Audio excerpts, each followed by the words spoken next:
In this first tape for Unit 6, I want to follow up some of the ideas you met in the television programme for this unit. I'm going to work through the construction of some confidence intervals. That's the beginning of the audio tape that you'll be playing in the follow-up section to this programme. I recorded it a couple of weeks ago, but to prepare the script for it, I recorded a draft version at home. And this is the state it's in. I arranged to get a copy made for the producer, and the high-speed copying machine we used did this to it. Rather a mess. And as you'd imagine, I had to do it again. Of course, cassettes can jam in ordinary use too. Longer cassettes, like C120s, are particularly prone to it as they use thinner tape. The cassette player can also have an effect. Some of the cheaper players have a tendency to stretch the tape, but the major factor is the quality of the cassette. The more expensive ones are manufactured more accurately, and so are less likely to jam. The cassettes used by the OU aren't the most expensive. We have to use cheap cassettes to keep costs down, and a proportion of them will jam. But what proportion? To find out, we could perform an experiment. We could run a quantity of cassettes backwards and forwards for a reasonable number of times and see what proportion jammed. Of course, we couldn't test all our cassettes like that, not hundreds of thousands of them.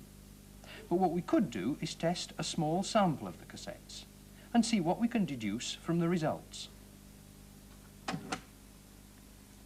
This special cassette player is controlled automatically to run the cassette backwards and forwards to reproduce the typical kind of use made of them by Open University students.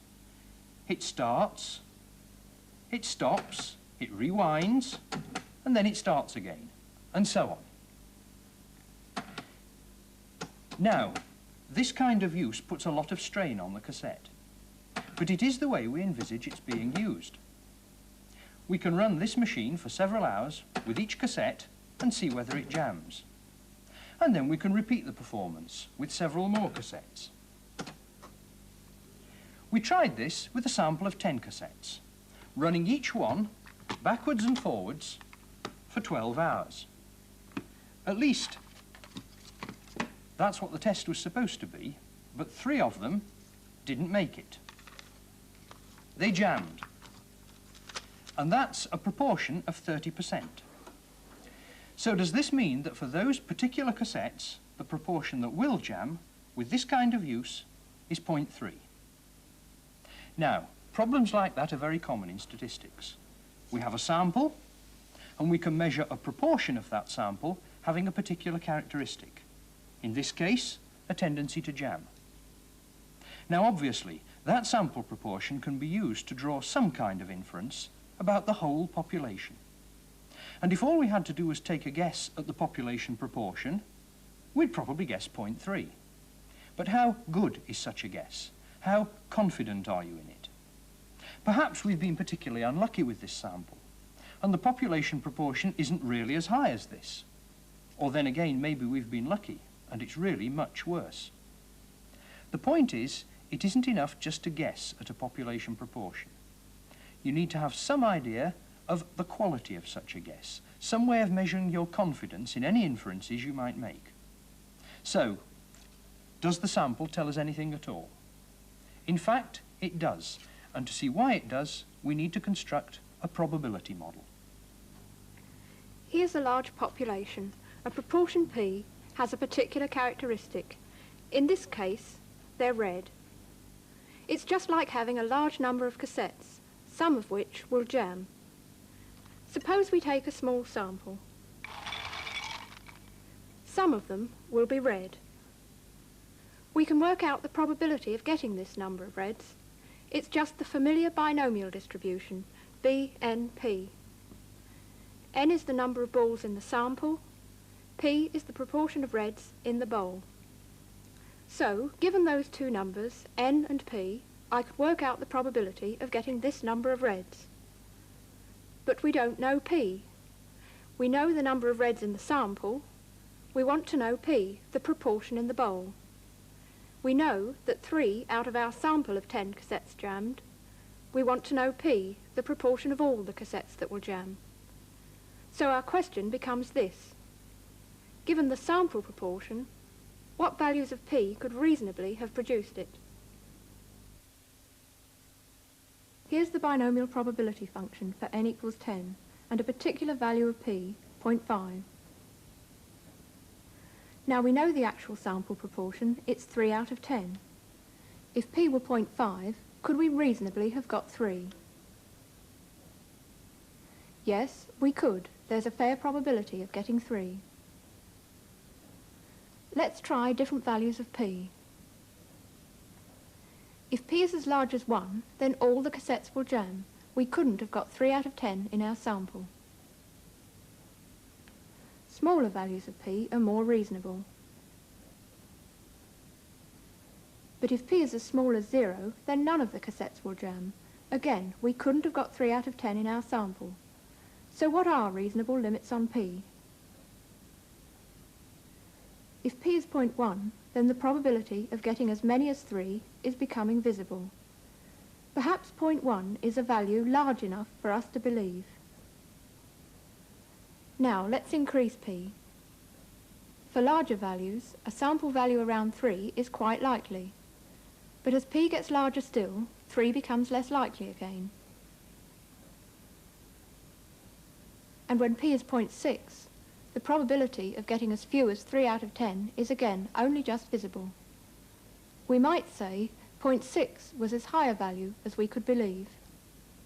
And values between 0.1 and 0.6 could all have given rise to the particular sample we've observed. So the idea of what we're doing is to find upper and lower bounds on the population proportion P, given our particular sample proportion. Intuitively, we'd expect P to lie between those two values, and would be surprised if it were outside that range. For example, take the lower bound, P is 0.1.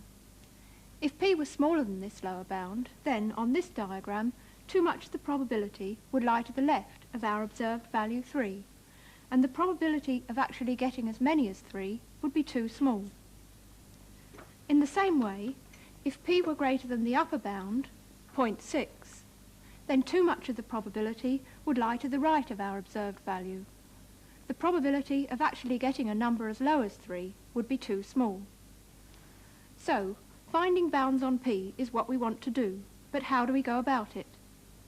We can't just look at the probability of getting 3 and say that it must be greater than some fixed number, because we need to compare it with the probabilities of getting other values. The probability of 3 mustn't be too low compared with all these other probabilities. In fact, there's a standard way of fixing the bounds on P which gets round this problem, and it's based on the following idea.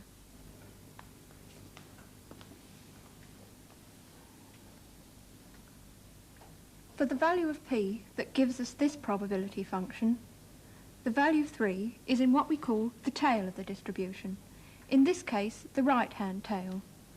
So what we'll say is that 3 mustn't be too far into the tail. To be specific, we'll say that the probability of getting 3 or more must be greater than 0.05. That is, 5%. Roughly speaking, the value we observe must be outside the 5% tail region of the distribution. That will give us a lower bound on P, and we can do the same thing on the other side to get an upper bound. The probability of getting 3 or less must also be greater than 0.05. So that's the formal definition of what we want. Let's apply it to the probability function and see what we get. We'll start with P equal to 0.5 and look at values to the right of 3. The probability of getting one of those values is 0.945, very high. We want to change P so that the probability reduces to 0.05. That happens when P is 0.087. On the right-hand side of the screen, we'll plot P vertically. This is the value which gives a probability of 0.05 for a sample proportion greater than or equal to 3 out of 10. Now let's look at values to the left of 3. We have to increase P to reduce the probability to 0.05. On this side, it happens when p is 0.607. So what we get are the upper and lower bounds on p, and between them an interval of values of p which could reasonably have given the sample proportion we observed. Of course, that interval was for a particular sample proportion, 3 out of 10. If there'd been a different sample proportion, we'd have found a different interval. You can see all the possibilities on this chart. Along the bottom, we've plotted the different possible sample proportions, 0 out of 10, all the way up to 10 out of 10. And for each sample proportion, say 6 out of 10, there's a lower bound on p and an upper bound on p, with the interval stretching between them. So for each sample proportion, we can just read off the interval. In our case, we'd got 3 out of 10, so the interval ranges from about 0.1 to about 0.6. Quite a wide range, but perhaps the best we could expect from a sample as small as 10. Later on, we'll see how changing the sample size affects the confidence interval. So, what have we done so far? For each value of the sample proportion, we get a range of values of p. That range of values is called a confidence interval. Not so much because we're confident that p will lie within that range, but because we feel we can actually quantify that degree of confidence. In fact, the intervals we've produced are called 90% confidence intervals. That's because the two tails of the distribution we excluded each contributed to 5%. So what's left is 90%. But what is this 90%? It's not a probability. That may surprise you, but you can see why by looking carefully at what we've got. We have one confidence interval, generated using the procedure we've specified. That's fixed. There's also a value for p. It might be within the interval, or it might not. We don't know which. But in either case, it's still fixed. So the probability that the interval contains p is either 1 or else 0. It certainly isn't a probability of 0.9, because chance isn't involved. So, just what does this 90% mean?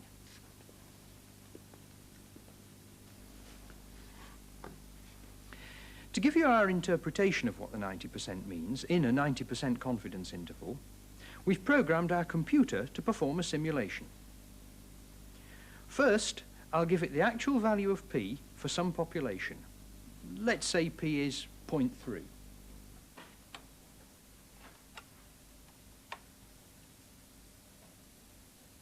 Here's the 90% confidence chart that we had before.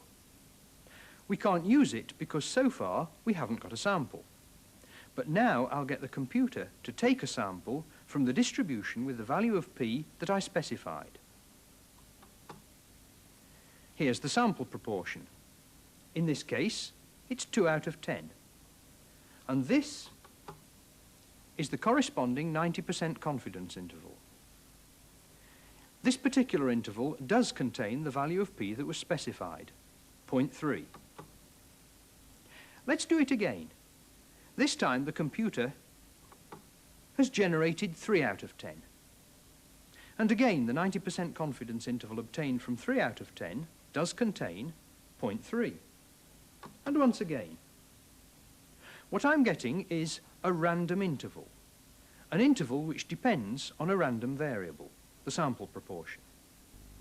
And although we can't make probability statements about p, which is fixed, we can make probability statements about random intervals.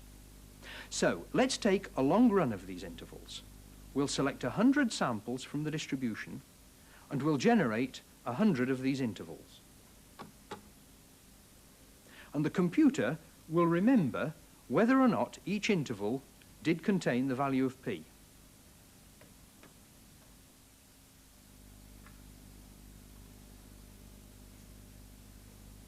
Now, those are the intervals. Let's look at which ones contain p. Mostly yes, a few no. That's what we'd expect.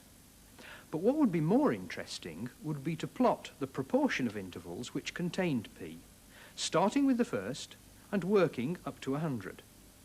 we might hope to get a zigzag line which settled down. And you'll see that this zigzag line is indeed settling down, and it seems round about 0.9. And that's familiar to you. It's a relative frequency settling down to the value 0.9, 90%. That's what we mean when we talk about 90% confidence intervals. We mean that if you use this procedure many times on many samples, then 90% of the time your confidence interval will contain the value of p. The procedure used for calculating a confidence interval gives a correct interval 90% of the time. And that may seem an unusual way of looking at things, somehow contrived. So to reinforce the idea, I'm going to go through it again. I'll feed in another parameter for the population proportion. You can see what it is, and I want you to remember it. Remember this number that I've just entered. I want you to do that because Gillian doesn't know what the number is. And I want her to find a confidence interval.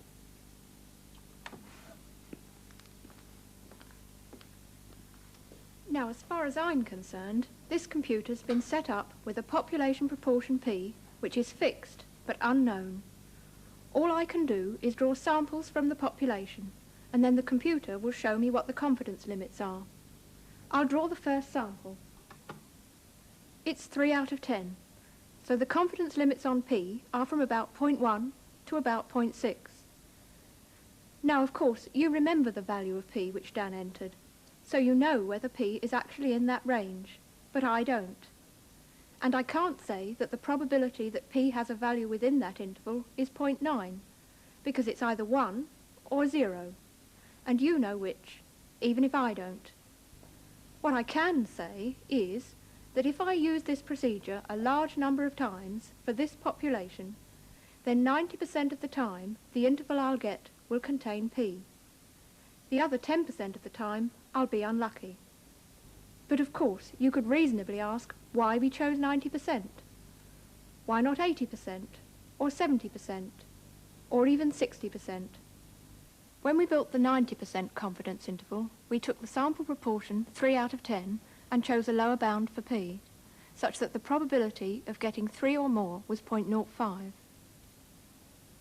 For a confidence interval of only 60%, we want the probability of 3 or more to be 0.2. And this gives a new lower bound, greater than before.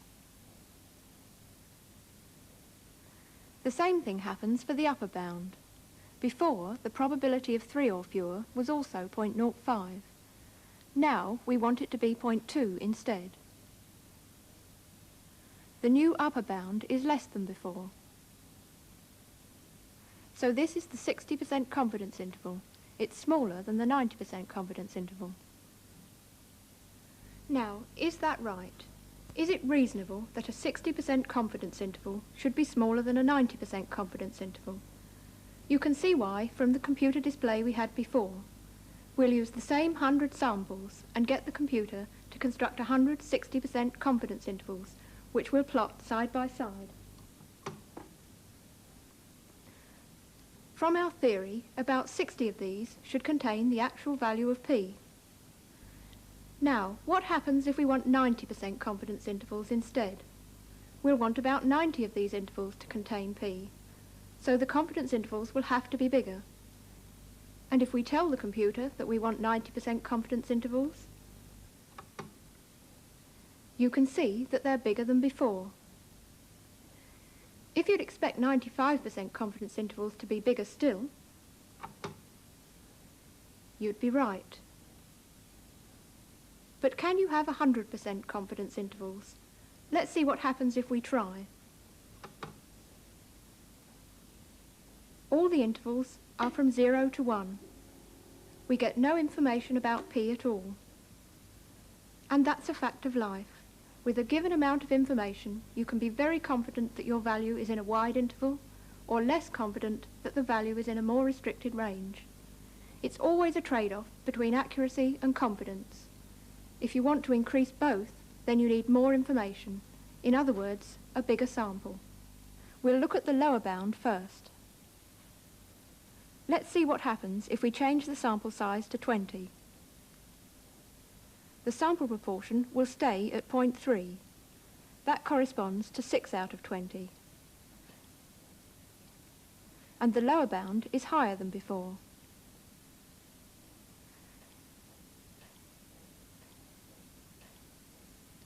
Now let's look at the upper bound.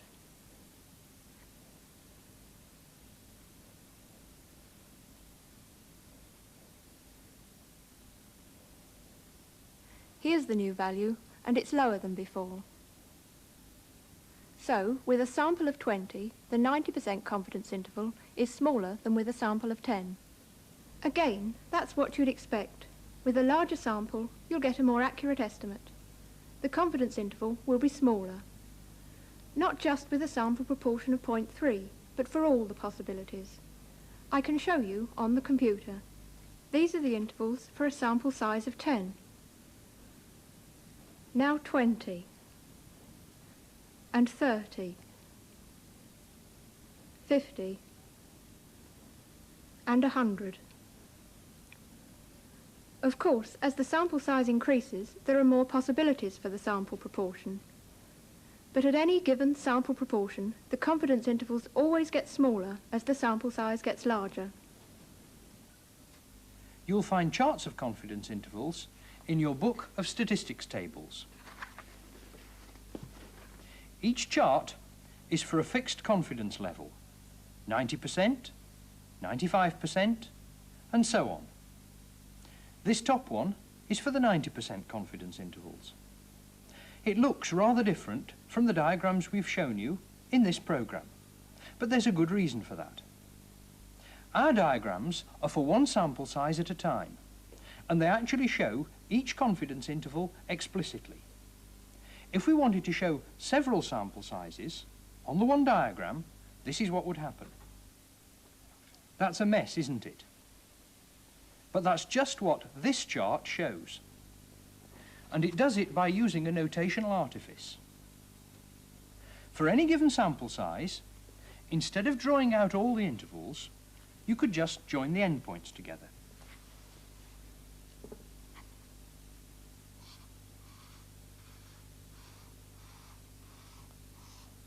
Like this. These lines don't mean anything between dots. They just connect together all the interval ends for a given sample size. That way, we can superimpose different sample sizes on the same diagram. And that's just what's done in these tables. Each chart gives several different sample sizes, ranging between 2 and 1,000. And the way you use it is to select the sample proportion. In our case, 0.3, and then go upwards until you meet the lower bound for your sample size, and then the upper bound. And that gives you the confidence interval.